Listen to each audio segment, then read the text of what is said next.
Yehezkiel bab 40. Pada hari itu, pada awal tahun ke-25 masa pembuangan kami, tahun ke-14 setelah kota Yerusalem dikalahkan, tepatnya hari ke-10 dalam bulan itu, kuasa Tuhan meliputi aku dan aku dibawanya ke tanah Israel. Dalam penglihatan bersifat ilahiyah, Dia membawa aku ke tanah Israel dan menempatkan aku di atas sebuah gunung yang amat tinggi. Di atas gunung itu tampak bentuk sebuah kota di sebelah selatan. Dia membawa aku ke sana, lalu tampak seorang yang susuknya serupa tembaga, dengan benang linen dan tongkat pengukur di tangannya. Dia berdiri di pintu gerbang.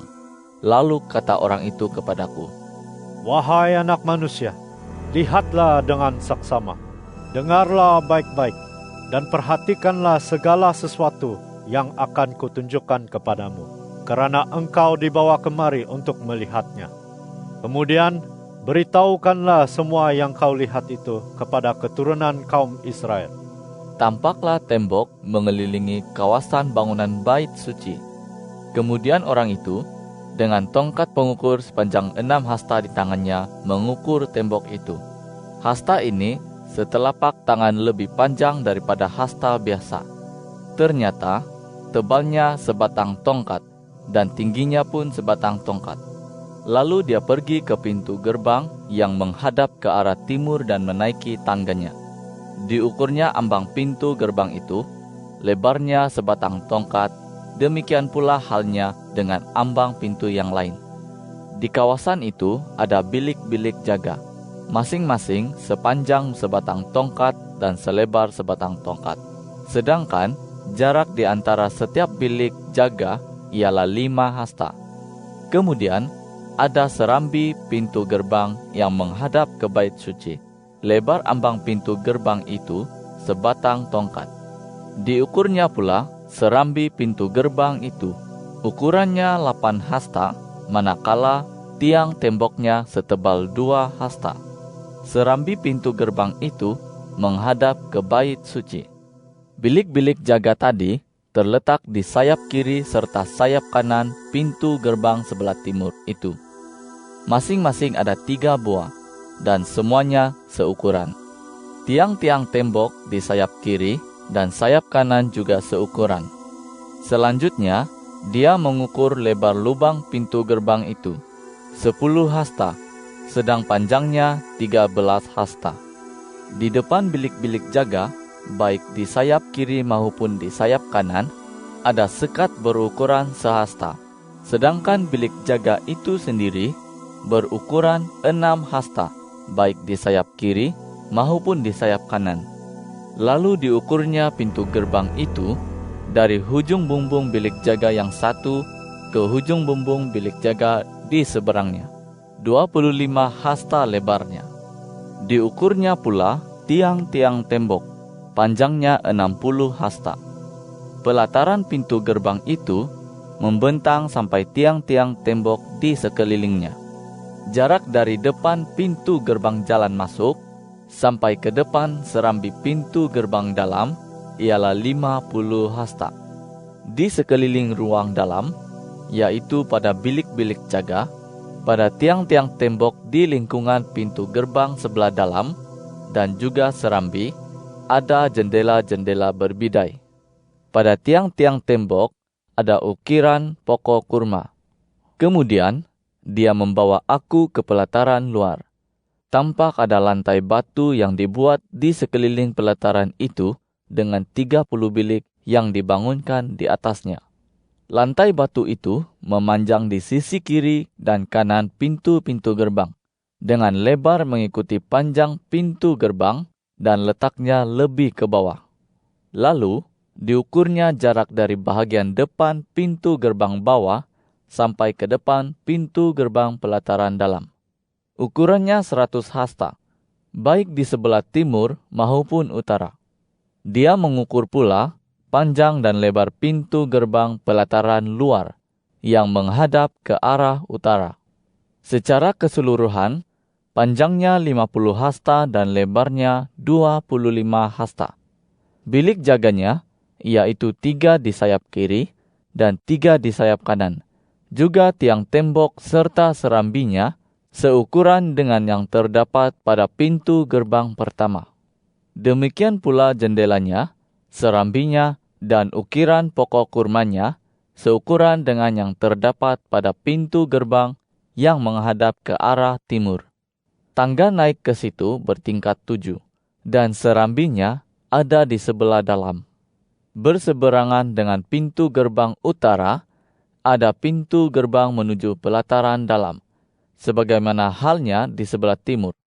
Lalu diukurnya jarak di antara kedua-dua pintu gerbang ini 100 hasta. Kemudian dia membawa aku ke sebelah selatan, dan tampak di situ pintu gerbang yang menghadap ke arah selatan. Diukurnya tiang temboknya dan serambinya. Ukurannya sama seperti yang lain-lain. Di sekelilingnya dan di sekeliling serambinya ada jendela, sama seperti jendela yang lain. Panjang pintu gerbang itu 50 hasta, dan lebarnya 25 hasta. Tangga naik ke situ bertingkat 7, dan serambinya ada di sebelah dalam. Pada tiang temboknya terdapat pula ukiran pokok kurma, sebatang di sayap kiri dan sebatang di sayap kanan. Pelataran dalam juga memiliki pintu gerbang yang menghadap ke arah selatan. Diukurnya jarak di antara kedua-dua pintu gerbang ini 100 hasta. Selanjutnya, dia membawa aku ke pelataran dalam melalui pintu gerbangnya di sebelah selatan. Lalu diukurnya pintu gerbang selatan itu. Ukurannya sama seperti yang lain-lain. Secara keseluruhan, panjangnya 50 hasta dan lebarnya 25 hasta. Bilik-bilik jaga, tiang temboknya, dan serambinya seukuran dengan yang lain-lain. Di sekelilingnya dan di sekeliling serambinya ada jendela-jendela. Jadi, serambi-serambi pintu gerbang di sekeliling pelataran itu 25 hasta panjangnya dan 5 hasta lebarnya. Serambinya menghadap ke pelataran luar, dan pada tiang temboknya ada ukiran pokok kurma. Tangga naik ke situ bertingkat 8. Setelah itu, dia membawa aku ke sebelah timur pelataran dalam, dan dia mengukur pintu gerbang yang ada di situ. Ukurannya sama seperti yang lain-lain. Secara keseluruhan, panjangnya 50 hasta dan lebarnya 25 hasta. Bilik-bilik jaganya, tiang temboknya, dan serambinya seukuran dengan yang lain-lain. Di sekelilingnya dan di sekeliling serambinya ada jendela-jendela. Serambinya menghadap ke pelataran luar, dan pada tiang temboknya ada ukiran pokok kurma, baik di sayap kiri maupun di sayap kanan. Tangga naik ke situ bertingkat 8. Akhirnya, dibawanya aku ke pintu gerbang utara, dan dia pun mengukurnya. Ukurannya sama seperti yang lain. Secara keseluruhan, panjangnya 50 hasta dan lebarnya 25 hasta. Bilik-bilik jaganya, tiang temboknya, dan serambinya seukuran dengan yang lain. Di sekelilingnya ada jendela. Tiang temboknya menghadap ke pelataran luar. Pada tiang temboknya ada ukiran pokok kurma, baik di sayap kiri maupun di sayap kanan. Tangga naik ke situ bertingkat 8. Berdekatan dengan tiang-tiang tembok pintu gerbang itu ada sebuah bilik berpintu. Di sanalah korban bakaran dibasuh. Sementara di serambi pintu gerbang terdapat 2 buah meja di sayap kiri dan 2 buah meja di sayap kanan untuk tempat menyembelih korban bakaran, korban penghapus dosa, dan korban penebus kesalahan. Di sisi luar serambi, dekat tangga di pintu gerbang utara itu, terdapat pula 2 buah meja baik di kiri maupun di kanan. Jadi, ada 4 buah meja di sisi dalam pintu gerbang itu, dan 4 buah meja di sisi luarnya.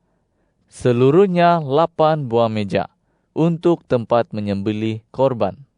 Selain itu, ada 4 buah meja lagi daripada batu pahat untuk korban bakaran. Panjangnya 1,5 hasta, lebarnya 1,5 hasta, dan tingginya 1 hasta. Di atasnya diletakkan pelbagai alat kelengkapan untuk menyembelih korban bakaran dan korban sembelihan. Kait-kait bercabang 2 yang berukuran setelapak tangan dipasang pada sekeliling dinding bahagian dalam. Dan di atas meja-meja itu ditaruh daging yang dipersembahkan. Di pelataran dalam, setelah keluar dari pintu gerbang sebelah dalam, ada 2 buah bilik. Sebuah bilik terletak di sisi pintu gerbang utara, menghadap ke arah selatan. Manakala bilik lainnya terletak di sisi pintu gerbang selatan, menghadap ke arah utara. Dia berkata kepadaku, Bilik yang menghadap ke arah selatan ini diperuntukkan bagi para imam yang menunaikan tugas di Bait Suci. Manakala bilik yang menghadap ke arah utara diperuntukkan bagi para imam yang menunaikan tugas di tempat pembakaran korban. Mereka Bani Zadok, satu-satunya golongan Bani Lewi yang boleh datang dekat kepada Tuhan untuk menyelenggarakan ibadat baginya. Kemudian dia mengukur pelataran dalam. Bentuknya 4 persegi dengan panjang 100 hasta dan lebar 100 hasta. Di depan bait suci terletak mazbah. Lalu dibawanya aku ke serambi bait suci dan diukurnya tiang tembok serambi itu.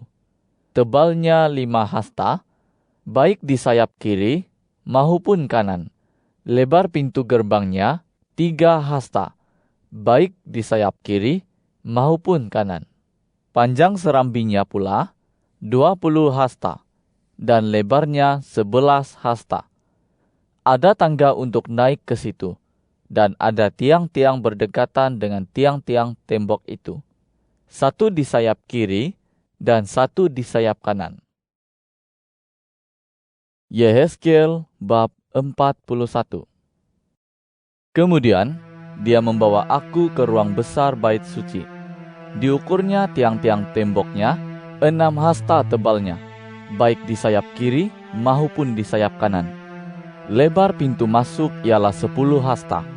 Dinding di sisi kanan dan sisi kiri pintu itu berukuran 5 hasta. Diukurnya pula ruang besar bait itu 40 hasta panjangnya dan 20 hasta lebarnya. Kemudian dia masuk ke ruang dalam dan mengukur tiang tembok pintu masuknya. 2 hasta tebalnya. Lebar pintunya 6 hasta.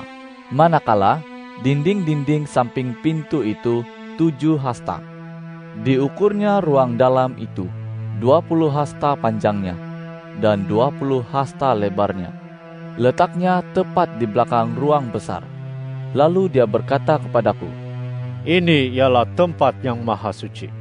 Kemudian dia mengukur tembok bait suci 6 hasta tebalnya. Di sekeliling bait suci ada bilik-bilik tambahan yang lebarnya 4 hasta. Bilik-bilik tambahan itu tersusun dalam 3 tingkat, yaitu ada 30 buah bilik setiap tingkatnya. Ada ceruk-ceruk dinding yang dibuat pada sekeliling bait suci untuk menopang bilik-bilik tambahan itu, sehingga bilik-bilik itu tidak ditopang oleh tembok bait suci. Semakin ke atas bilik-bilik tambahan itu, semakin lebar, kerana ukuran ceruk di sekeliling bait suci semakin lebar, semakin ke atas. Orang dapat menaiki tangga dari tingkat bawah ke tingkat atas melalui tingkat tengah. Kulihat pula bait suci berdiri di atas alas yang lebih tinggi daripada sekelilingnya, juga sebagai asas bagi bilik-bilik tambahan yang ada. Tingginya ialah sebatang tongkat, yaitu 6 hasta. Tebal tembok bahagian luar bilik tambahan ialah 5 hasta.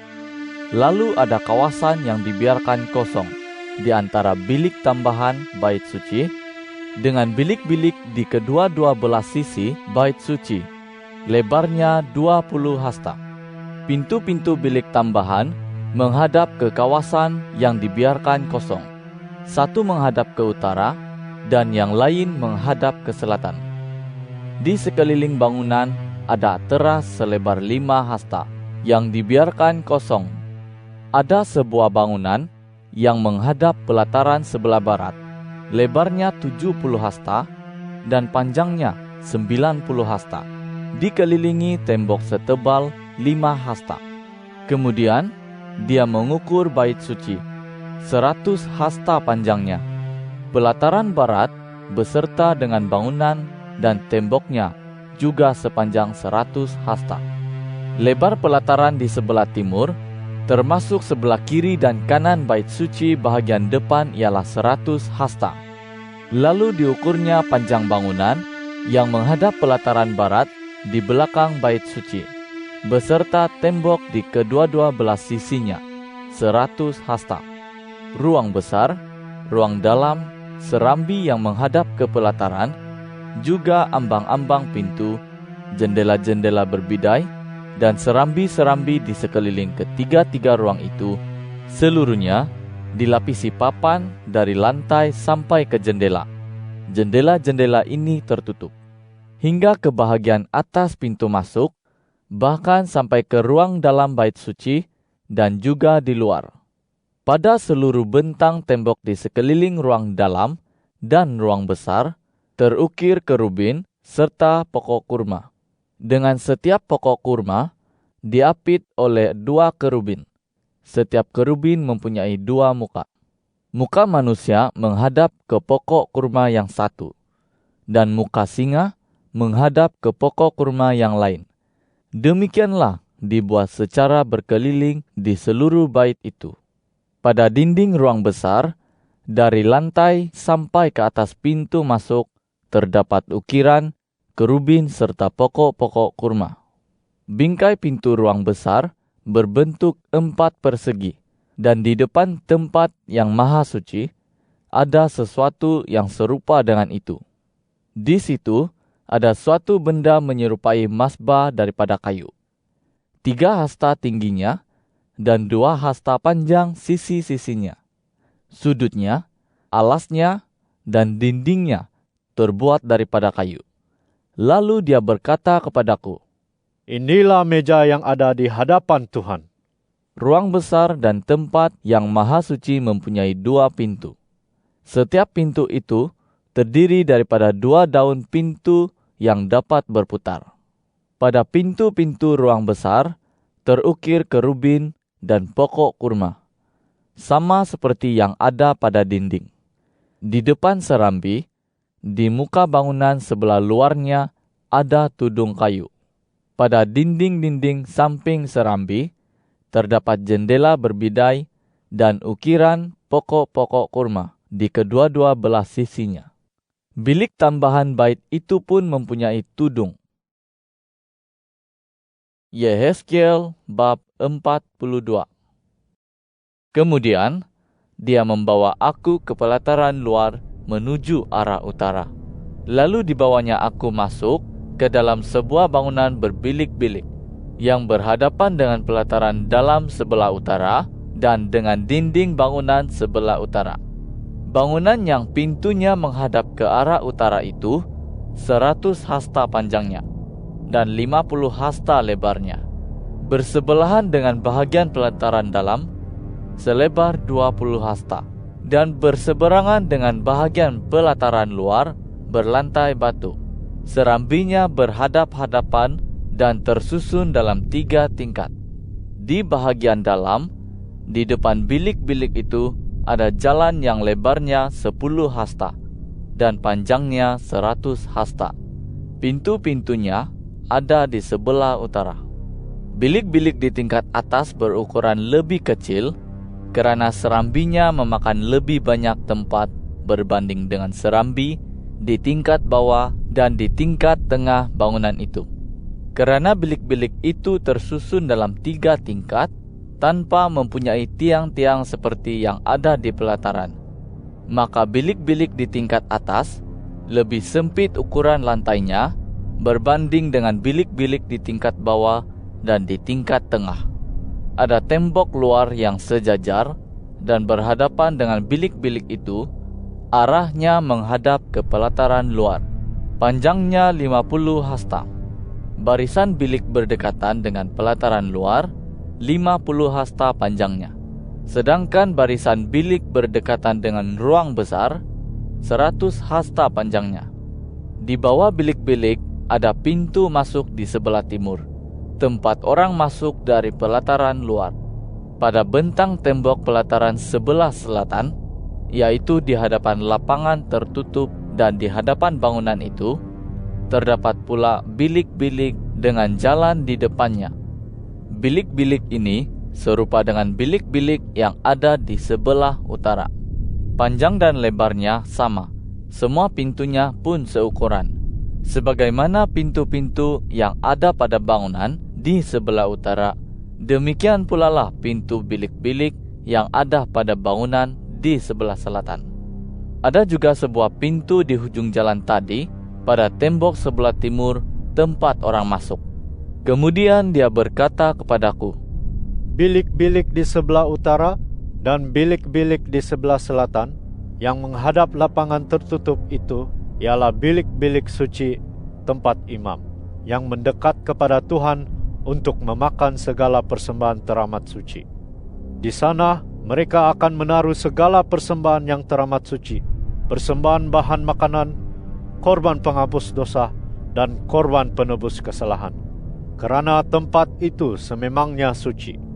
Setelah imam memasuki tempat suci, mereka tidak boleh keluar dari tempat itu ke pelataran luar sebelum mereka meninggalkan di situ pakaian yang dipakai mereka waktu menyelenggarakan ibadat, kerana segala pakaian mereka itu sememangnya suci. Mereka harus terlebih dahulu memakai pakaian yang lain, yakni pakaian biasa, baru boleh menghampiri tempat yang dibenarkan untuk orang ramai.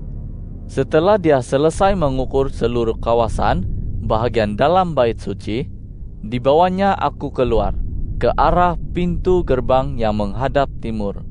Lalu dia mengukur sekeliling kawasan bait suci itu. Dia mengukur sisi timur dengan tongkat, 500 hasta menurut tongkat pengukur. Lalu dia berbelok ke sisi utara dan mengukur panjangnya, 500 hasta menurut tongkat pengukur. Setelah itu, dia menuju sisi selatan dan mengukur panjangnya, 500 hasta menurut tongkat pengukur. Akhirnya, dia berbelok ke sisi barat dan mengukur panjangnya, 500 hasta menurut tongkat pengukur.